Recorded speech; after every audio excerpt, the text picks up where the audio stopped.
make it possible.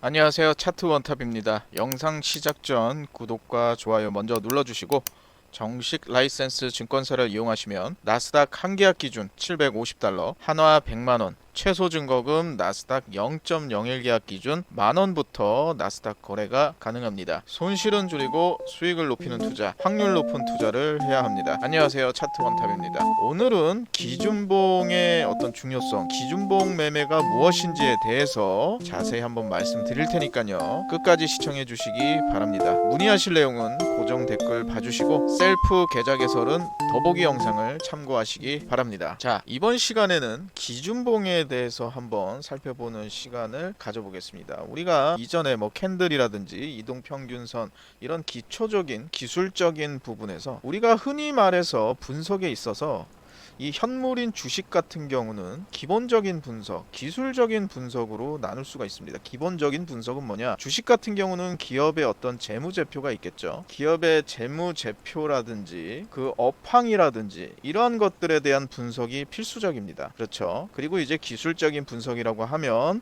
이전에도 말씀드렸던 어떤 이평선, 캔들 등등을 포함해서 어떻게 상승할 것인지 하락할 것인지 이런 걸 예측을 하는 걸 기술적인 분석이라고 할 수가 있겠죠. 그렇지만 이제 파생, 해외 선물을 포함한 파생에 있어서는 이 기본적 분석이라는 것이 물론 기본적 분석도 가능합니다. 왜냐하면 업황이라는 어떤 시황이라든지 이런 부분도 있겠지만 주식처럼 어떻게 본다면은 재무제표라든지 이런 것들이 없기 때문에 아무래도 기본적인 분석보다는 단기적인 대응이라든지 스캘핑 이렇게 우리 개인 투자자들은 단기 대응을 할 수밖에 없기 때문에 아무래도 매매는 주로 기술적 분석으로 매매가 이루어진다. 파생 같은 경우는 이렇게 좀 보시면 이해하기가 쉬울 것 같습니다. 그래서 이런 기술적인 분석에 있어서 기준봉 매매라는 것들이 있습니다. 기준봉 매매가 무엇이냐? 주식에서도 마찬가지고요. 우리가 이렇게 캔들이라고 하죠. 이전에 제가 이제 영상에서 다뤄서 이제 캔들이 무엇인지 잘 아실 겁니다. 이 캔들이 이렇게 보면은 오르고 떨어지고 오르고 떨어지고 이렇게 하는데 우리가 일정 부분 기준이 있어야 됩니다. 자, 우리가 빵점부터 100점까지 이렇게 성적표 가 있는데 소위 말하면 70점 이상부터는 괜찮고 70점 이하부터는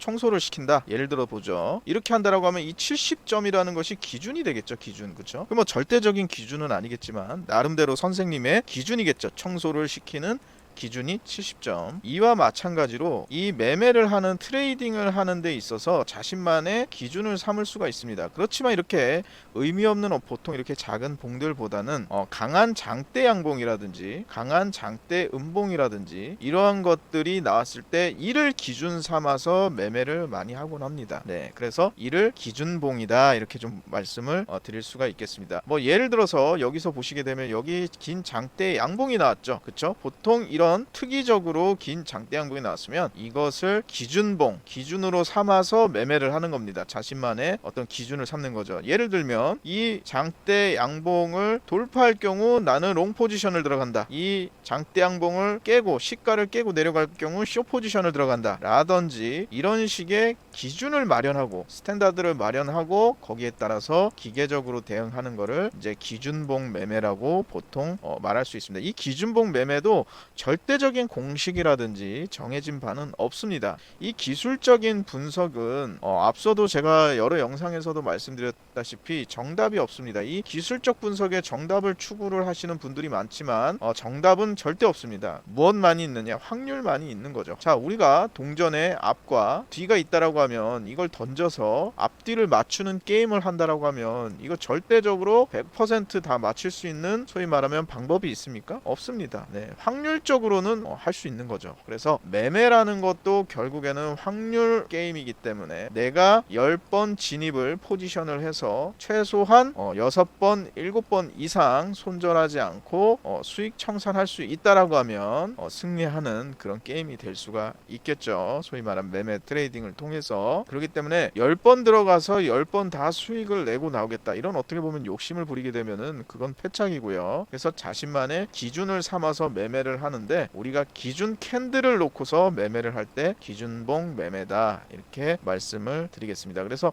기준봉으로 놓고 했을 때 뭐 상승의 어떤 포인트를 잡아내는 경우도 있고요. 아니면 하락의 포인트를 잡아내는 경우도 있고 여러 가지의 나름대로의 포인트를 잡아서 할 수가 있는데, 주식 같은 현물에서는 거래량이 굉장히 중요합니다. 거래량이 터진 어떤 그 봉을 기준으로 하지만 파생 같은 경우는 사실상 거래량이 거의 의미가 없습니다. 네, 보시면은 제가 여기 거래량 차트가 안 나오죠. 이 이유는 거래량은 파생, 특히나 해외 선물 같은 경우에는 전 세계에서 매매를 하기 때문에 우리가 일반 뭐 코스닥 주식이라든지 이런 것처럼 뭐 거래 대금이 뭐 10억 미만이고 이런 식의 거래량이 적은 그런 경우는 아예 없기 때문에 수십 조가 하루에도 거래되는 그런 상품들이기 때문에 사실상 거래량은 의미가 없다. 의미 없는 거래량에서는 캔들의 길이가 곧 뭐다?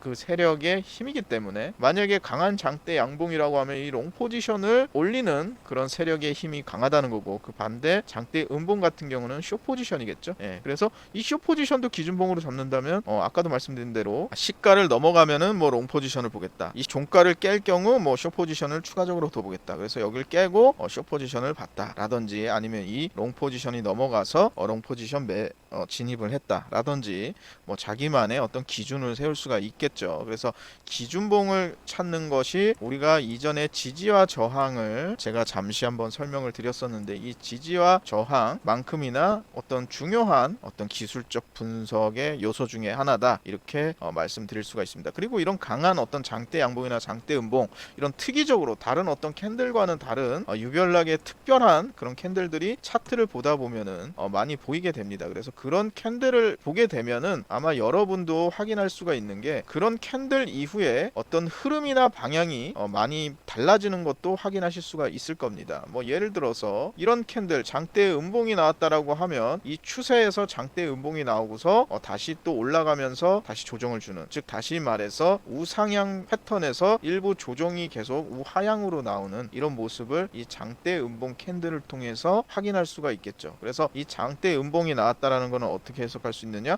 강한 숏 포지션들이 굉장히 강하게 들어왔다. 그렇다라고 하면 상승 추세에서 숏 포지션이 강하게 들어왔다라는 것은 우리가 일종의 깜빡이가 들어왔다는 거죠. 운전하는 데 있어서 내가 오른쪽으로 가겠습니다라고 하면 한 전방 50m 전에서 깜빡이를 넣지 않습니까? 그죠? 그런 것과 같이 일종의 추세를 전환하는 그런 요소도 될 수 있다. 그렇지만 이것이 절대적이다, 절대적이지 않다? 절대적이지는 않다라는 거죠. 무조건 장대 음봉 나왔다고 해서 그럼 하락하겠네? 이렇게만 판단해서는 안 된다라는 거죠. 그래서 100%라는 것은 없지만, 이런 장대 음봉이 나왔다라는 것은 분명히 유의미하게 체크해 볼 필요가 있고, 여기에 따라서 기준을 잡고서 매매를 하는 것이 바로 기준봉 매매다.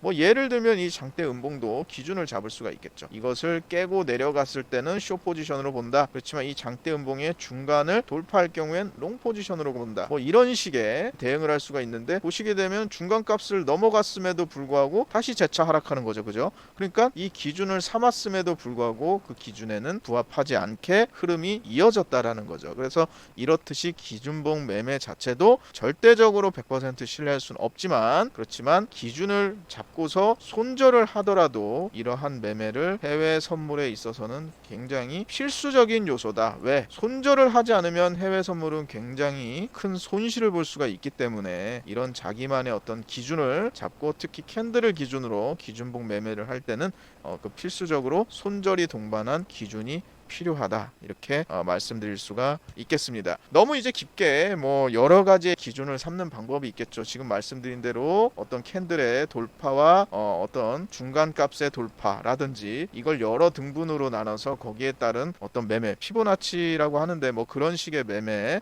뭐 등등 여러 가지 방법들이 있을 수가 있을 겁니다. 그렇지만 그것이 뭐 절대적이진 않다. 자신만의 기준. 뭐 예를 들어서 음봉이 하나가 나왔다라고 하면 뭐 두 개가 더 나오면, 장대 음봉 위에 두 개가 더 나오면 들어간다. 뭐 이런 식의 기준도 세워볼 수가 있겠죠. 그것이 맞냐 틀리냐는 중요하지가 않습니다. 자기만의 기준. 근데 이 기준에 반드시 손절이라는 필수적인 기준은 들어가야 된다라는 거죠. 손절 없는 기준봉이든 이동평균선 매매든 여러 보조지표 매매는 아무런 의미가 없습니다. 손절 없는 어떤 기법도 의미가 없기 때문에 반드시 손절도 그 기준에 포함이 되어야 된다는 점 반드시 설명드리면서, 다음 시간에는 이 기준봉에 대해서 대해서 조금 뭐 구체적인 요소라든지 조건 뭐 이런 것들이 어떤 것들이 있는지 한번 소개해드리는 시간을 가져보도록 하겠습니다. 기초부터 차근차근 저와 함께 하시면서 수익 확률을 높이는 트레이딩 하시길 바랍니다. 오늘은 기준봉에 대한 내용, 기준봉 매매에 대해서 말씀드렸으며 컬처 캐피탈 계좌 개설 및 메타트레이더 5 트레이딩 문의는 더보기란과 고정 댓글 참고하시고